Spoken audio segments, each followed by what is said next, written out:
At the beginning of the movie, we are transported to the submarine Montana. In the Cayman Trench, the crew of the submarine encounters an unknown object. It moves quickly, which assures the crew that the submarine in front of them is not a submarine. A lieutenant is trying to get his bearings when the boat wrecks and crashes into a rock.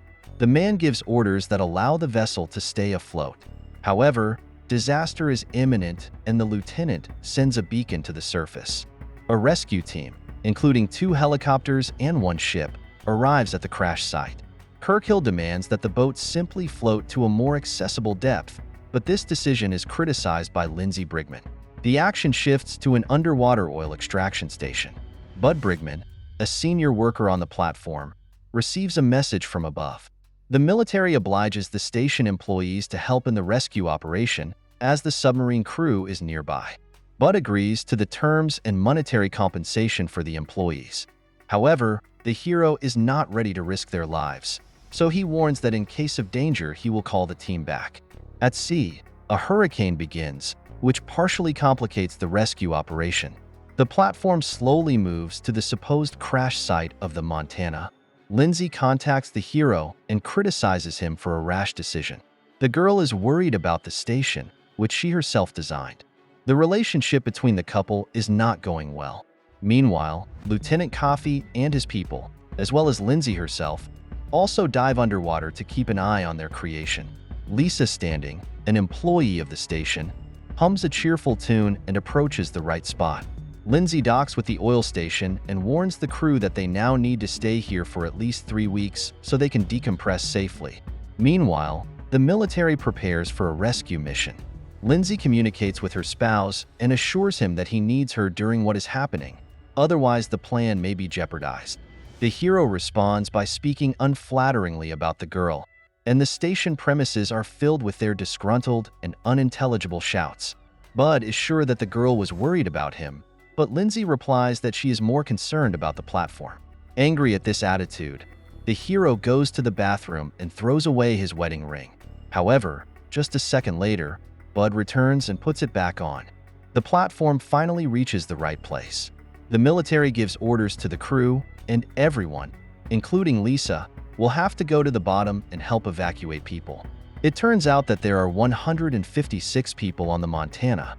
One of the military demonstrates a new development that will help in case of flooding of rescue bath escapes.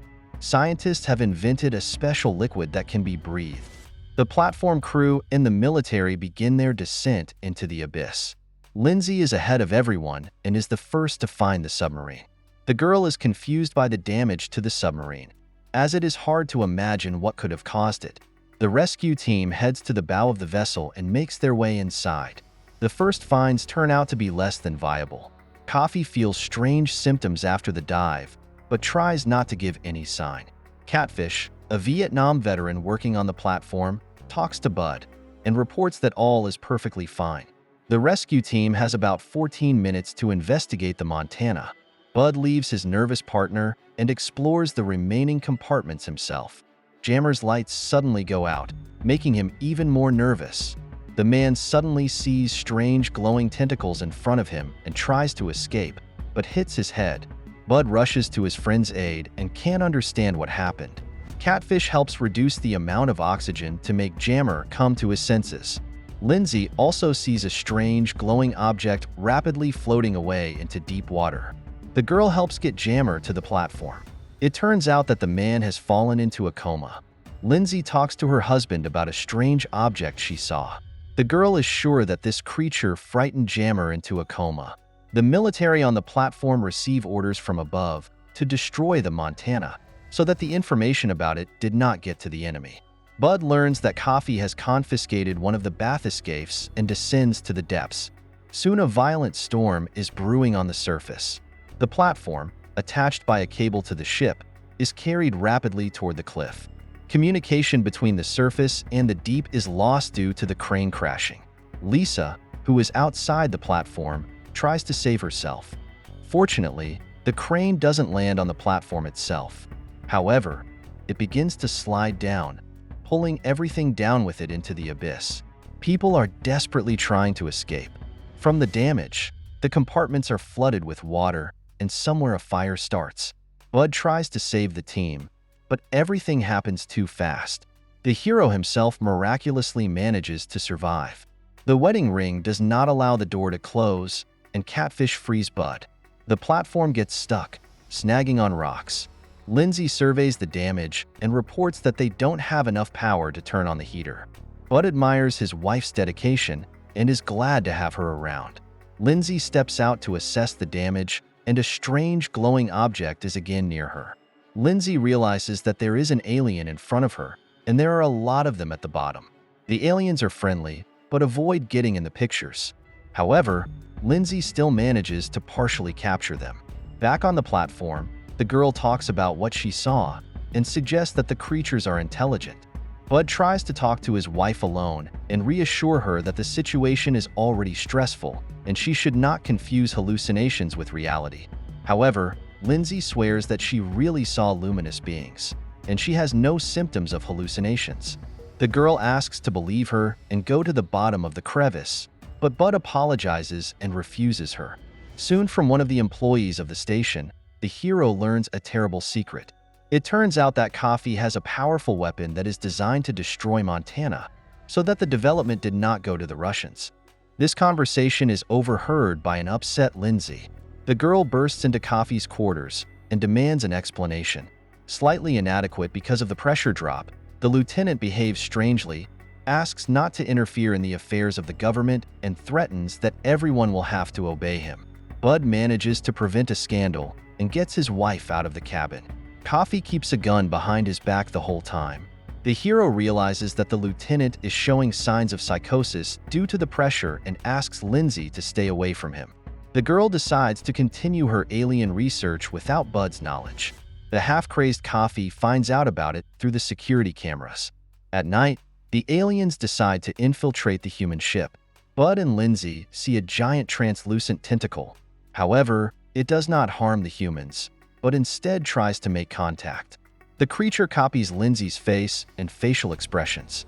The crew members happily follow the alien, watching its metamorphosis. The creature reaches the cabin where Coffee's weapons are kept. The man himself is even more stressed when he sees something non-human on the ship. Coffee locks the door by chopping the tentacle, and the alien escapes. Lindsay suggests that the aliens have learned to control water and create different shapes out of it. While the crew members discuss possible theories, Coffee imperceptibly injures himself. The man prepares to send a weapon to the bottom of the cleft to destroy the aliens. And to keep the crew from interfering with his plan, Coffee takes them hostage. The man is going to set a timer for 3 hours to have time to leave the epicenter and escape. The trapped crew is rescued by a suddenly awake jammer. Bud follows Coffee, wanting to stop him. Together with Catfish, he is going to swim a large section because the doors are blocked. During an intermediate stop, the hero realizes that he must swim further alone. Bud reaches the section and tries to attack Coffee unnoticed, but Coffee is armed. The man pulls the trigger, but nothing happens. One of his men had previously guessed that it was worth disarming the weapon, since Coffee was going crazy. A confrontation ensues between the man and Bud. Coffee almost triumphs when Catfish suddenly comes to the aid of the hero. The military man manages to slip away, and he and his weapon are sent to the bottom of the cleft. The platform team goes in pursuit of him. Bud and Lindsay manage to incapacitate Coffee for a while, but the bathyscaphe with the tethered weapon continues to sink deeper and deeper, and the military man quickly regains consciousness.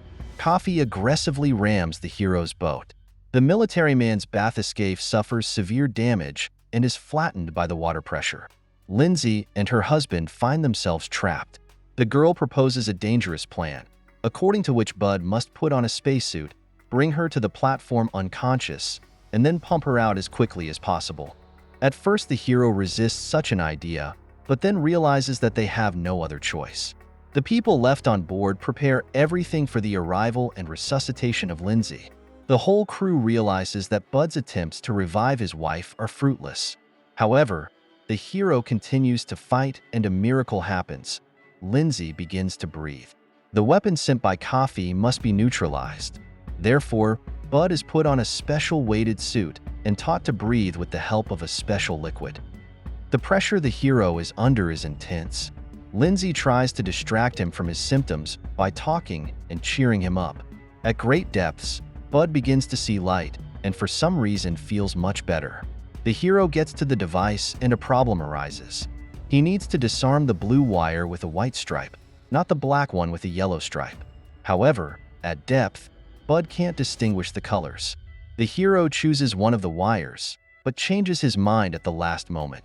There's a new problem. Bud only has enough breathing fluid for 5 minutes, which means he won't make it to the platform in time. Lindsay cries and begs him not to give up, hoping the device is wrong.